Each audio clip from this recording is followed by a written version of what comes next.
ভিডিওটা হচ্ছে পরশুদিনকার ভিডিওটা ড্রাফটসে সেভ করে রেখেছিলাম যে পোস্ট করব বলে, তো পোস্ট করতে আর পারিনি। তো আজকে তোমাদেরকে দেখালাম যে এই ভিডিওটা হচ্ছে পরশুদিনকার রাত্রেবেলায়। বাবার বাড়ি ছিলাম আমরা সবাই, তো আমাদেরকে ওরা আসতেই দেয়নি আর আমরাও ওদেরকে যেতে দিইনি। সেদিনকে রাত্রেবেলা সবাই একসাথে থেকে গেছিলাম।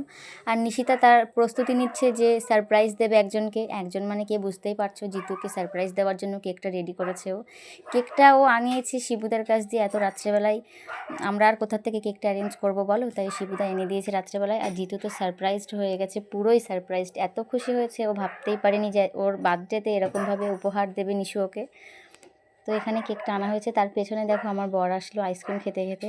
ওরা দুজন ছিল জামাইবাবুদের বাড়ি, রাত্রেবেলা আইসক্রিম খেতে গেছে। রাত 12টায় কি আইসক্রিম খায় সত্যি আমার জানা নেই, কিন্তু এখন দেখলাম যে এরা দুজন রাত 12টার সময় আইসক্রিম খায়। আমাদের জন্য এনেছিল, সেটা ফ্রিজে রেখে দিয়েছে, আমাদের আর খাওয়া হয়নি।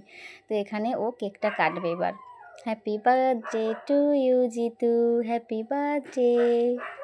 তো আরও একটা বছর মানে এগিয়ে আসলো, যত দিন যাচ্ছে তত বয়স বাড়ছে।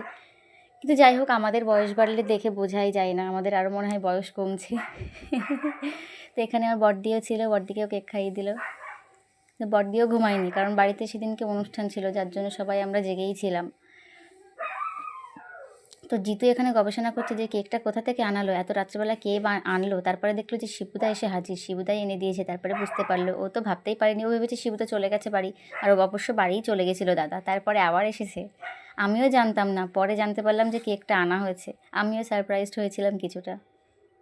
তো এখানে এই কজন মিলেই আমরা জন্মদিনটা পালন করেছি জিতুর। তোমরা গেস করো যে কত বছরের বার্থডে হলো এটা, আর কমেন্টে জানিও। ভিডিওটা কেমন লাগলো লাইক কমেন্ট শেয়ারে জানিও। টাটা।